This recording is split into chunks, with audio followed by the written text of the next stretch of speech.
כשההורים שלי עזבו את הארץ הייתי ילד קטן, כבר אז חשבתי לחזור ארצה.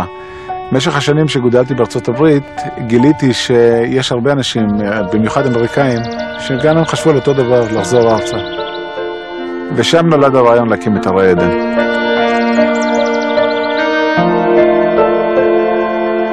אנחנו צריכים לבוא ולבנות את היישוב הזה באופן כזה שאכן לא נפריע לסביבה. הדבר נעשה כאמור על ידי בנייה שהיא בנייה אקולוגית נכונה.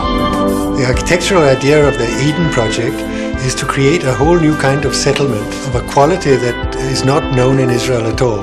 The harmony between the buildings and the nature around is the harmony that a village has. You have it in many of the old villages here, the Arab villages, also in Italian villages and Greek villages, like in Tuscany.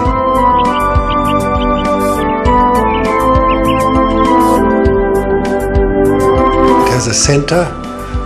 It's next to an archaeological hill. It's a self-contained place with also a small area for high-tech research. Everything that is needed for a community to be happy. צריך הרבה חזון בשביל לראות את התמונה המלאה, בעצם בשביל להתחיל את התהליך. הקשיים שהמערכות המוסדיות ושמובנים, כמו שאמרתי, בחוק התכנון והבנייה, בעצם מחייבים מהלכים ארוכים של ועדות. ג'ייק ודבורה, יש להם את החזון, את הנחישות, את הלהט ואת היכולת לאורך שנים לא להתייאש למרות הקשיים הסטטוטוריים. מישהו מגיע לכאן ומסתכל ורואה את הנוף הזה ואת המזג האוויר פה, וזה ככה כמעט כל השנה. זה מקום שכולו חי את ההיסטוריה. When people go to shul or bet Knesset outside of Israel, they go and they read the Parsha every week and they learn about our history and they read about our forefathers and they don't really connect. But here you're living in the place that it occurred.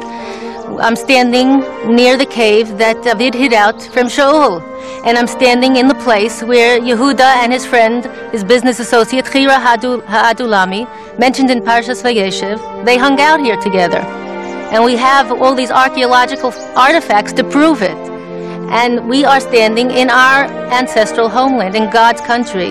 And there's no reason why people can't come home now. You don't have to. There's no contradiction in having a good life here in Israel. It's not the place of last resort, it's the place of best resort.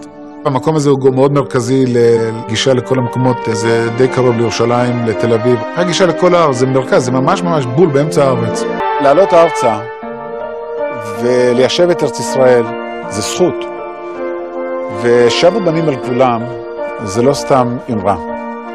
ואם כבר עולים ארצה, אז תראו איזה מקום יפה זה.